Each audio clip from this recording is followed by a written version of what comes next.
The informal sector, informal economy, or grey economy is the part of an economy that is neither taxed nor monitored by any form of government. Unlike the formal economy, activities of the informal economy are not included in the gross national product and gross domestic product of a country. The informal sector can be described as a grey market in labour. Other concepts which can be characterized as informal sector can include the black market, agorism, and system D. Associated idioms include under the table, off the books, and working for cash. Although the informal sector makes up a significant portion of the economies in developing countries, it is often stigmatized as troublesome and unmanageable. However, the informal sector provides critical economic opportunities for the poor and has been expanding rapidly since the 1960s. As such, integrating the informal economy into the formal sector is an important policy challenge. Definition: the original use of the term informal sector is attributed to the economic development model put forward by W. Arthur Lewis, used to describe employment or livelihood generation primarily within the developing world. It was used to describe a type of employment that was viewed as falling outside of the modern industrial sector. An alternative definition uses job security as the measure of formality, defining participants in the informal economy as those who do not have employment security, work security, and social security.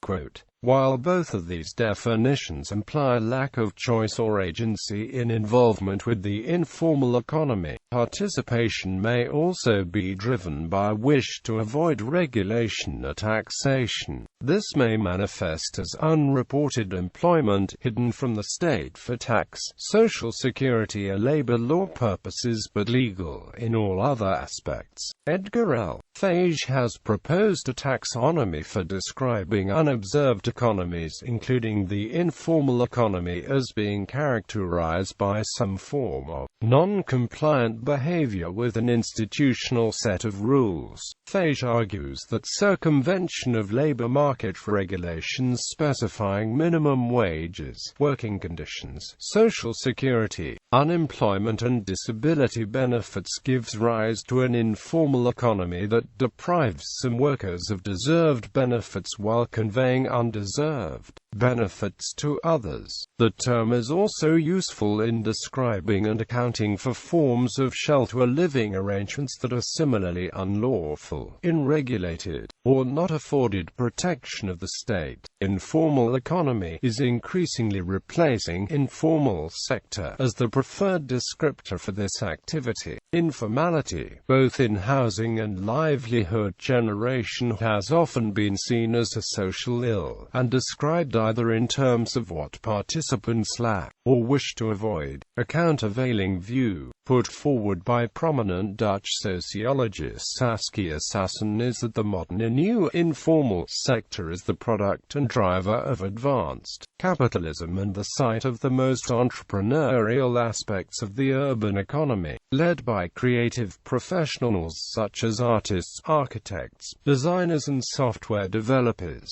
While this manifestation of the informal sector remains largely a feature of developed countries, increasingly systems are emerging to facilitate similarly qualified people in developing countries to participate. Characteristics: the informal sector is largely characterized by several qualities. Easy entry, meaning anyone who wishes to join the sector can find some sort of work which will result in cash earnings. A lack of stable employer-employee relationships, a small scale of operations, and skills gained outside of a formal education. Workers who participate in the informal economy are typically classified as employed. said, the type of work that makes up the informal economy is diverse, particularly in terms of capital invested, technology used, and income generated. The spectrum ranges from self-employment or unpaid family labor to street vendors, shoe shiners, and junk collectors. On the higher end of the spectrum are upper-tier informal activities such as small-scale service or manufacturing businesses, which have more limited entry. The upper-tier informal activities have higher set-up costs, which might include complicated licensing regulations and irregular hours of operation. However, most workers in the informal sector, even those as self-employed or wage workers, do not have access to secure work benefits, welfare protection, or representation. These features differ from businesses and employees in the formal sector, which have regular hours of operation, a regular location, and other structured benefits. The most prevalent types of work in the informal economy are home-based workers and street vendors. Home-based workers are more numerous while street vendors are more visible. Combined, the two fields make up about 10 to 15% of the non-agricultural workforce in developing countries and over 5% of the workforce in developed countries. While participation in the informal sector can be stigmatized, many workers engage in informal ventures by choice, for either economic and non-economic reasons. Economic motivations include the ability to evade taxes, the freedom to circumvent regulations and licensing requirements, and the capacity to maintain certain government benefits. A study of informal workers in Costa Rica illustrated other economic reasons for staying in the informal sector, as well as non-economic factors. First, they felt they would earn more money through their informal sector work than at a job in the formal economy. Second, even if workers made less money, working in the informal sector offered them more independence, the chance to select their own hours, the opportunity to work outside and near friends, etc. While jobs in the formal economy might bring more security and regularity, or even pay better, the combination of monetary and psychological rewards from working in the informal sector proves appealing for many workers.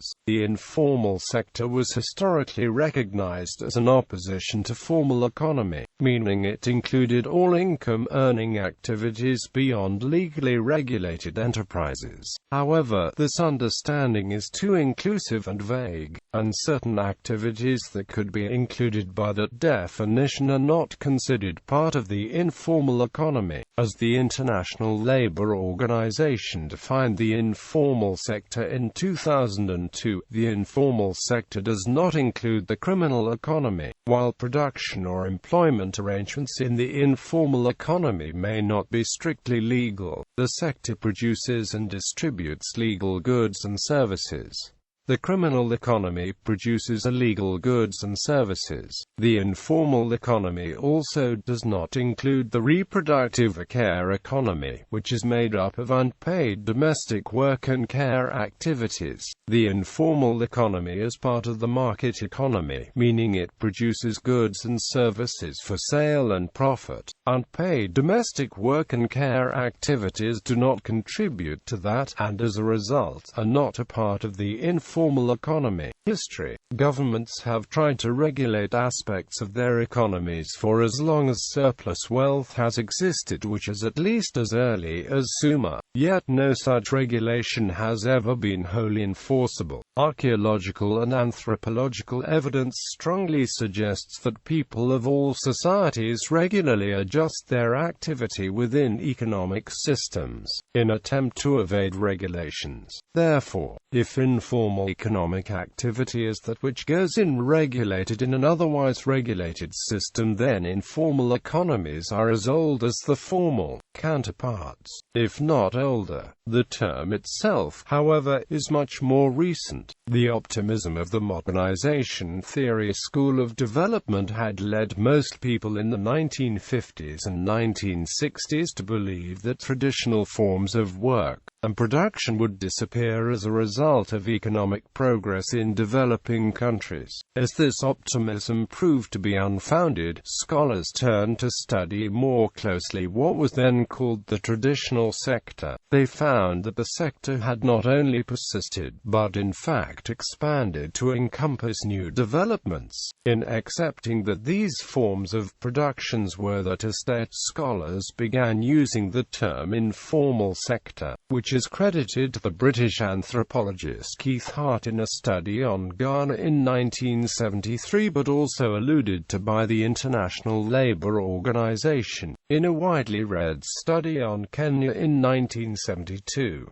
In The Underground Economies, Tax Evasion and Information Distortion, Edgar L. Fage examined the economic implications of a shift of economic activity from the observed to the non-observed sector of the economy. Such a shift not only reduces the government's ability to collect revenues, it can also bias the nation's information systems and therefore lead to misguided policy decisions. The book examines alternative means of estimating the size of various unobserved economies and examines their consequences in both socialist and market-oriented economies. Fage goes on to develop a taxonomic framework that clarifies the distinctions between informal, illegal, unreported and unrecorded economies, and identifies the conceptual and empirical linkages and the alternative means of measuring the size and trends. Since then, the informal sector has become an increasingly popular subject of investigation, not just in economics, but also in sociology, anthropology and urban planning, with the turn towards so-called post-Fordist modes of production in advanced developing countries. Many workers were forced out of the formal sector work and into informal employment.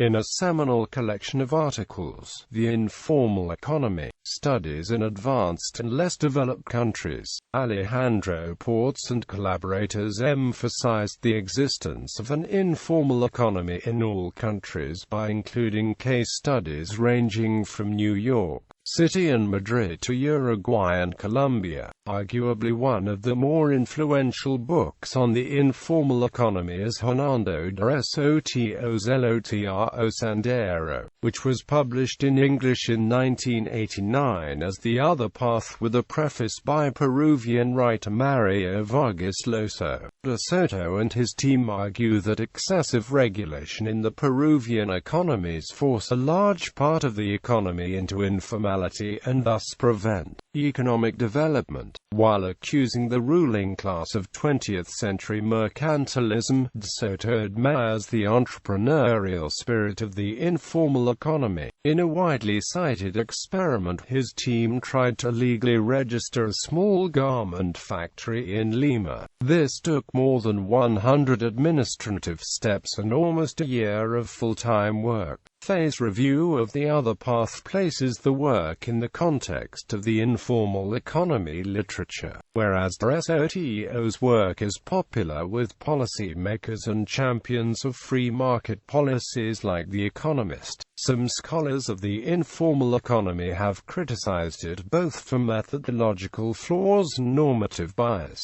In the second half of the 1990s, many scholars have started to consciously use the term informal economy instead of informal sector to refer to a broader concept that includes enterprises as well as employment in developing, transition, and advanced industrialized economies. Among the surveys about the size and development of the shadow economy are those by Fage and Schneider and Ernst. In these surveys, an intensive discussion about the various estimation procedures of the size of the shadow economy as well as a critical evaluation of the size of the shadow economy and the consequences of the shadow economy on the official one can be found. The most recent survey paper on the subject reviews the meaning and measurement of unobserved economies and is particularly particularly critical of estimates of the size of the so-called shadow economy that employ multiple indicator, multiple cause methods which treat the shadow economy as a latent variable. Statistics.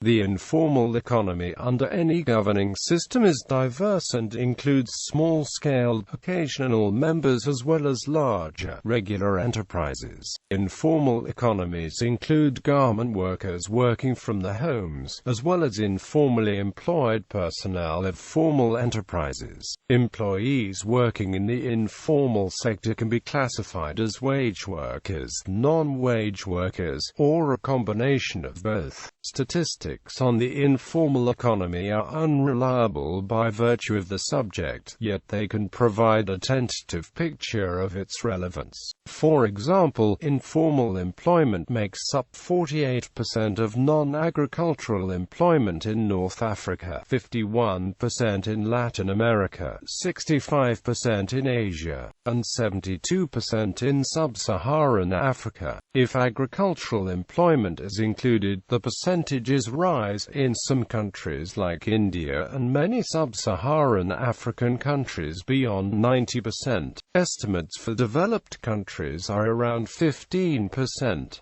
In developing countries, the largest part of informal work, around 70%, is self-employed. Wage employment predominates. The majority of informal economy workers are women. Policies and developments affecting the informal economy have thus a distinctly gendered effect.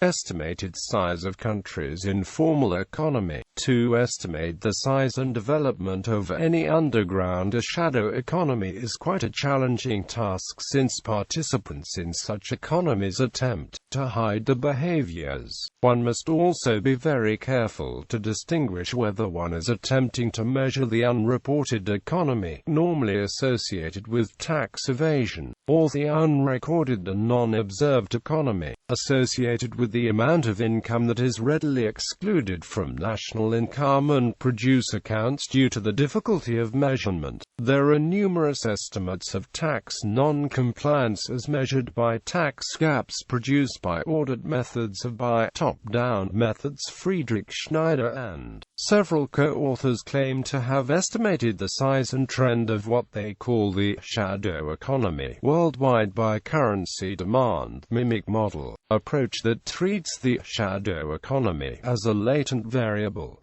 Trevor S. Bruce has critiqued this work, warning the profession that the literature applying this model to the underground economy abounds with alarming Procrustean tendencies. Various kinds of sliding and scaling of the results are carried out in the name of benchmarking. Although these operations are not always clearly documented, the data are typically transformed in ways that are not only undeclared but have the unfortunate effect of making the results of the study sensitive to the units in which the variables are measured. The complexity of the estimation procedure, together with its deficient documentation, leave the reader unaware of how these results have been shortened to fit the bed of prior belief. There are many other results in circulation for various countries, for which the data cannot be identified and which are given no more documentation than own calculations by the mimic method. Readers are advised to adjust the valuation of these estimates accordingly.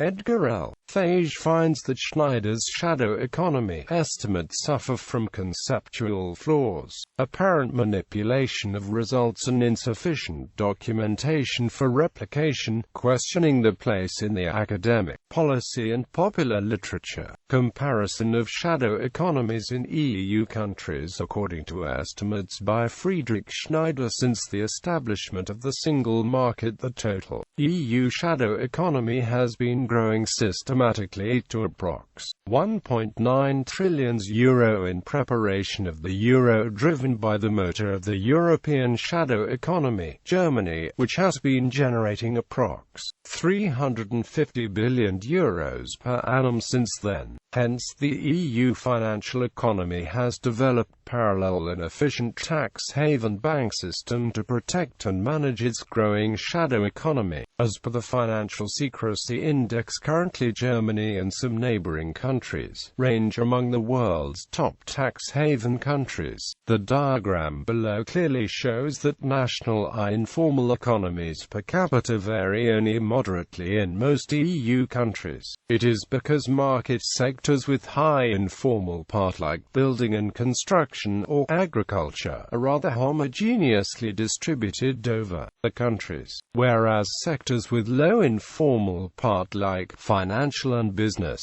public and personal services, as well as retail, wholesale and repair, are dominant in countries with extremely high GDP per capita, i.e., industrially highly developed countries. The diagram also shows that in absolute numbers the shadow economy per capita is related to the wealth of a society. Generally spoken, the higher GDP, the higher shadow economy, albeit non-proportional. There is a direct relation between high self-employment of a country to its above-average shadow economy. In highly industrialized countries where shadow economy is high and the huge private sector is shared by an extremely small elite of entrepreneurs, a considerable part of tax evasion is practiced by a much smaller number of people. As an example, German shadow economy in 2013 was €400 per capita, which was the 9th highest place in EU, whereas according to OECD only 11.2% of employed people were self-employed. On the other hand, Greece's shadow economy was only €3,900 p.c., but self-employment was 36.9%, an extreme example of shadow economy camouflaged by the financial market is Luxembourg, where the relative annual shadow economy is only 8% of the GDP, which is the second lowest percentage of all EU countries, whereas its absolute size is the highest. Social and political implications and issues. According to development and transition theories, workers in the informal sector typically earn less income, have unstable income, and do not have access to basic protections and services. The informal economy is also much larger than most people realize, with women playing a huge role. The working poor, particularly women, are concentrated in the informal economy, and most low-income households rely on the sector to provide for them. However, informal businesses can also lack the potential for growth, trapping employees in menial jobs indefinitely. On the other hand, the informal sector can allow a large proportion of the population to escape extreme poverty and earn an income that is satisfactory for survival. Also, in developed countries, some people who are formally employed may choose to perform part of their work outside of the formal economy, exactly because it delivers them more advantages.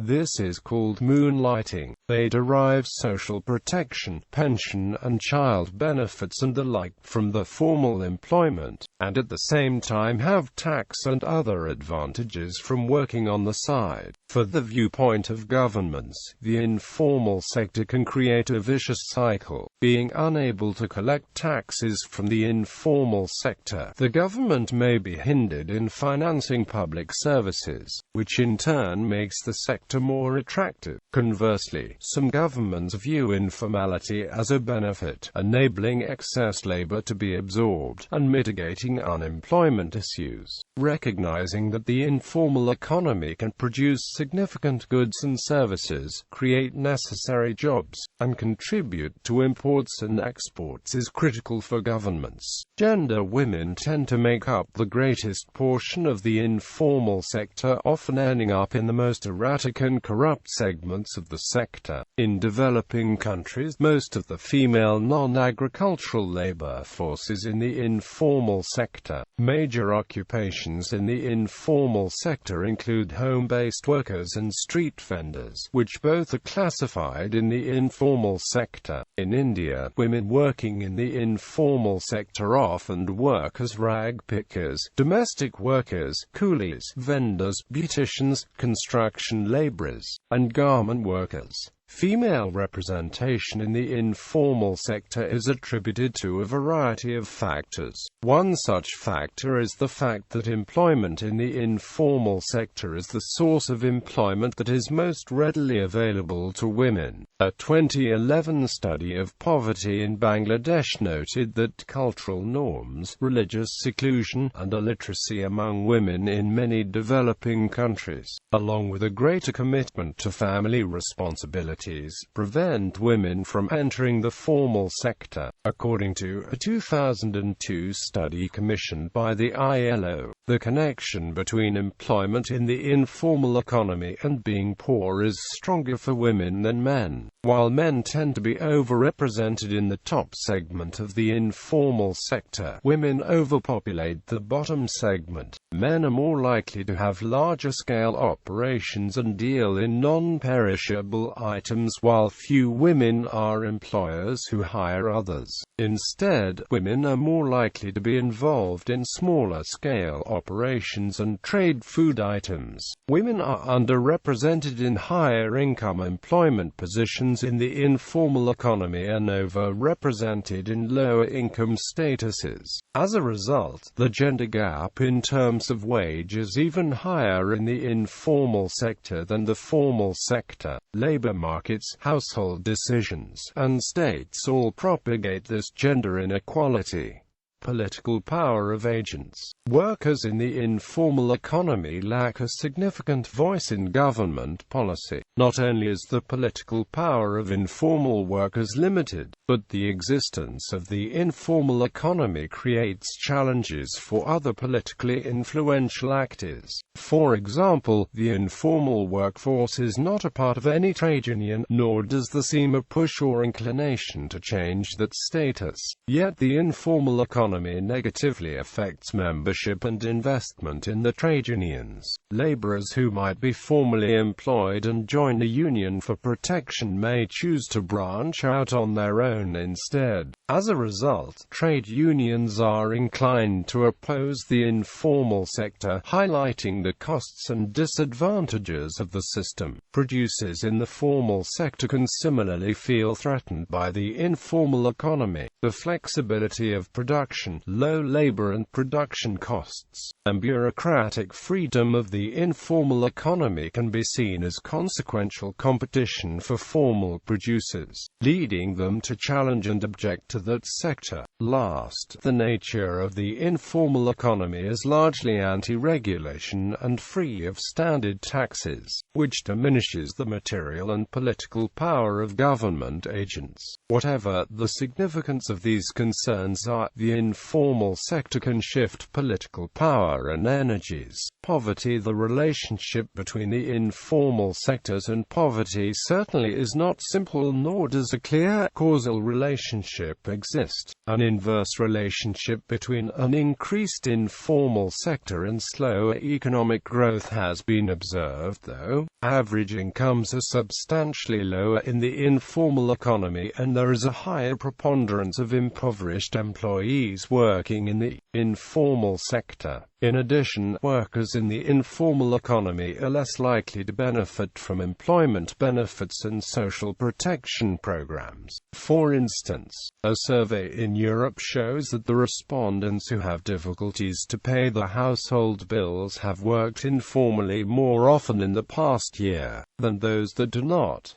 Children and child labor. Children work in the informal economy in many parts of the world. They often work as scavengers, day laborers, cleaners, construction workers, vendors, in seasonal activities, domestic workers, and in small workshops, and often work under hazardous and exploitative conditions. It is common for children to work as domestic servants across Latin America and parts of Asia. Such children are very vulnerable to exploitation. Often they are not allowed to take breaks, or are required to work long hours. Many suffer from a lack of access to education, which can contribute to social isolation and a lack of future opportunity. UNICEF considers domestic work to be among the lowest status, and reports that most child domestic workers are live-in workers and are under the round-the-clock control of their employers. Some estimates suggest that among girls, domestic work is the most common form of employment.